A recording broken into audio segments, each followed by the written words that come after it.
as a parent, how can I tell if my child is myopic? Yeah, so myopia is one of those conditions where it's not easily detectable just by observing a child.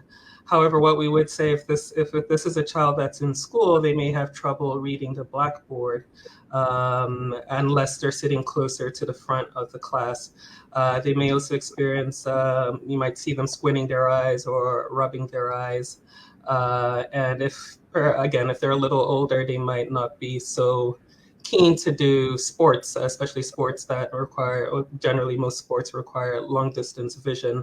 So if they seem to be hesitant about those type of activities, or alternatively, if they read and tend to hold books really close to their eyes, these are some of the signs that you could potentially pick up on.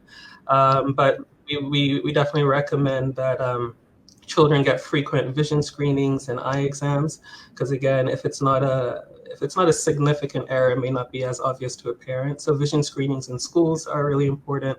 Vision screenings are also required in as part of well child visits in primary care, comprehensive eye exams by eye care professionals. So usually a vision screening would result in a comprehensive eye exam by an eye care doctor if a child is identified in the screening to potentially have vision impairment.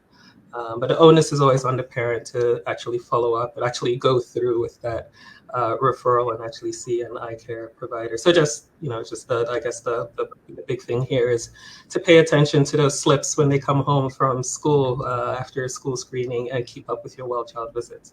It's based on their behavior, right? If they're running into walls or reading things really close, or actually, quite honestly, sometimes just disinterested in school, or learning, especially, if they're sitting some distance from the chalkboard, or if they're bored or they act up, it might be because they just can't see that well. So, and that's something that you can't, visually appreciate. They're not bleeding, or there's no visual hurt, but that's a good reason to get both their hearing and their vision checked.